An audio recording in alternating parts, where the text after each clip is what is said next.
Good morning and Sairam to all the students. Welcome back in your social science class. So students, as we had already started our history chapter number Kingdom, Kings and an Early Republic. So let's finish this chapter today. So these were the content line which we had covered, how some men became rulers, Varnas, Janpadas, Mahajanpadas and Texas. And today we are going to learn change in agriculture, a closer look Magdha Vajji and elsewhere Greece, Athens. So today in this media we are going to cover these topic. Let's start these topic. Changes in agriculture. So what were the changes in agriculture of that time? We will discuss in this slides. There were two major changes in agriculture around this time. One was the growing use of iron plowshare. So what was the first? Growing use of iron plowshare.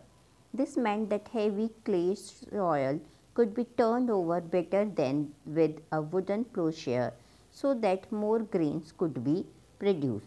So what was the invention of that time? That they started using the iron plowshare. And the second, the people began transplanting paddy.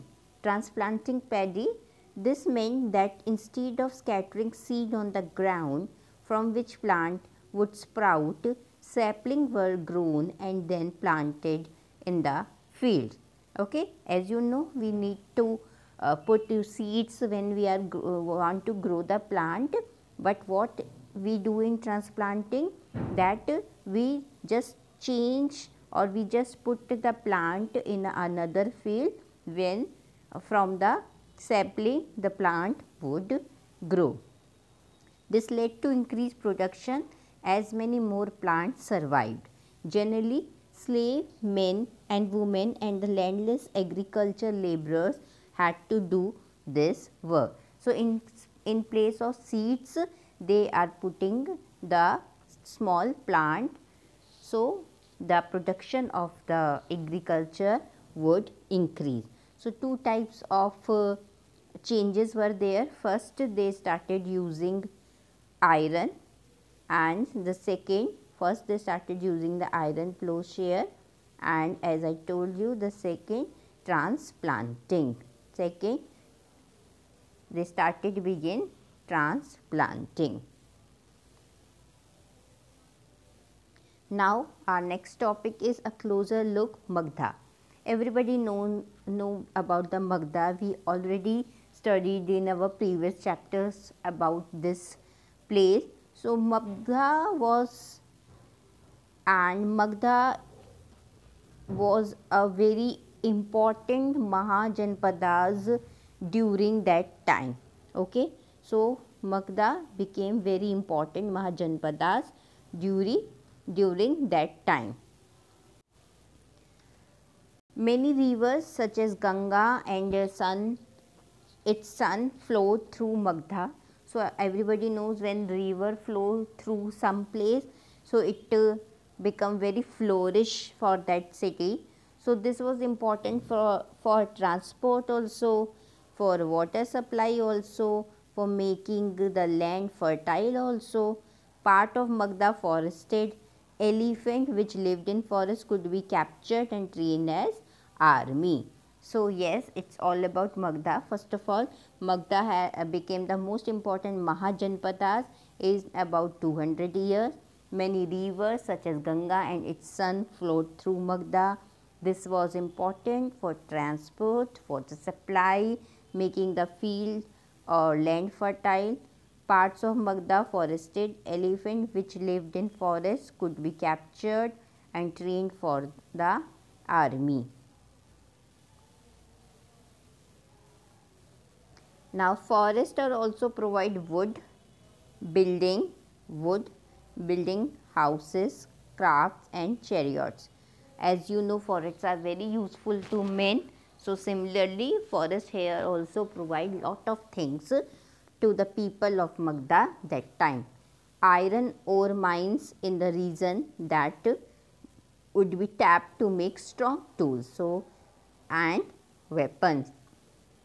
And because of iron ore mines were there, they used their iron to make a strong tools and weapon. Magda had two very powerful rulers, Bimbisara and Ajatasattu. Okay, so Magda two powerful you can say ruler, Bimbisara and Ajatasattu, who used all possible means of conquer other Janpadas. And because of these two rulers, Magda also had a powerful empire of that time. Mahapadma was an important ruler of that time also. What he wanted to do? He wanted to extend his control over the northwest part of subcontinent. Rajagriha in Bihar was the capital of Magda for several times, but later the capital was shifted to Patliputra, which is Patna present day. So, this is also very important question as term of MCQ. So, Rajagriha in Bihar was the capital of Magda, but later on it shifted to the Patliputra, present day Patna.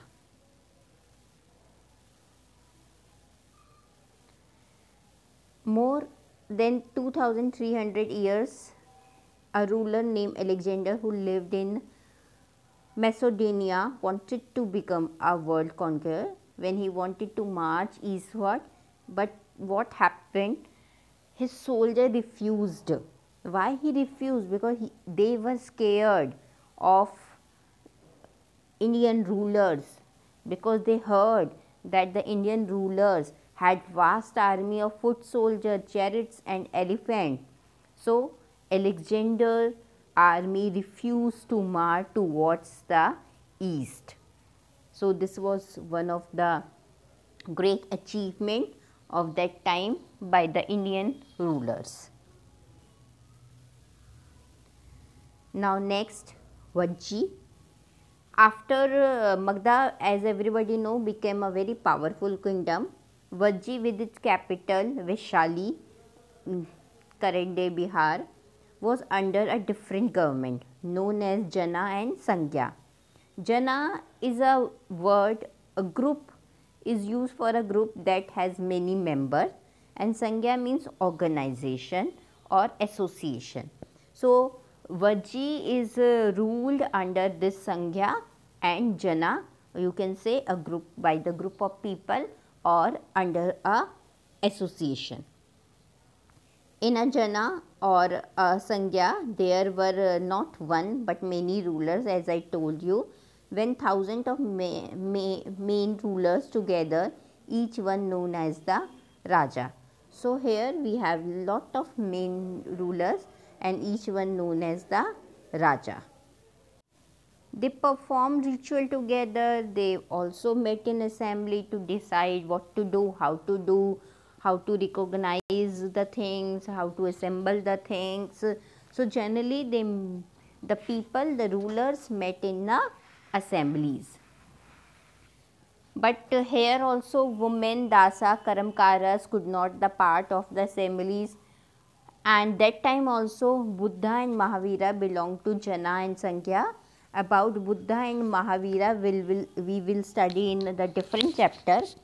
And Ajatasattu wanted to attack the Vajji. As you know, Ajatasattu was one of the powerful ruler of Magda, and he wanted to attack the Vajji also that time. And in this contest, he sent his minister named Vasakara to the Buddha to get his advice on this matter. The Buddha asked whether the Vajji met frequently in full assembly. When he heard that they did, he replied that the Vajji would continue to prosper as long as, because they held full and frequent public assembly, they met and acted together, they followed the established ruler, they respected, support and listened the elders. Vajji women were not held by force or captured, and the Chaitanyas were maintained in both towns and villages.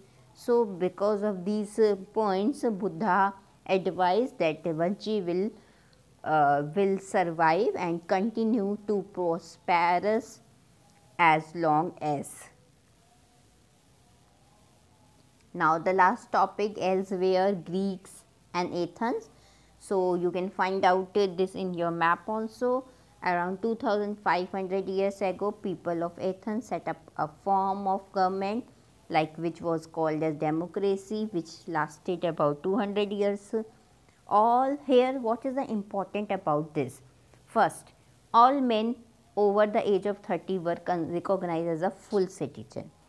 There was an assembly that met at least 40 times in a year to decide on important matter.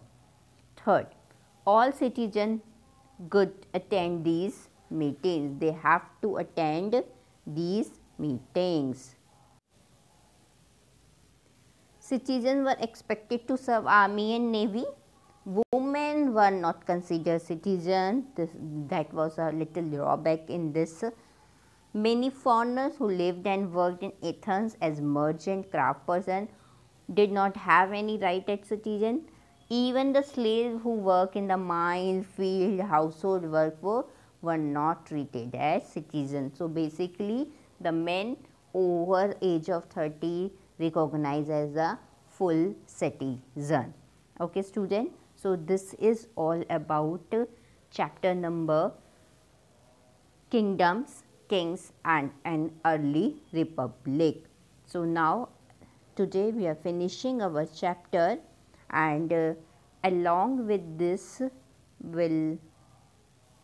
you can see your book exercise also of NCERT. In your book exercise, some true and false are given. You have to solve these true and false, and you have to read the chapter. With this you can solve this true and false. And one more thing, in your book some important dates are given which you have to study. Okay, so these dates are also given.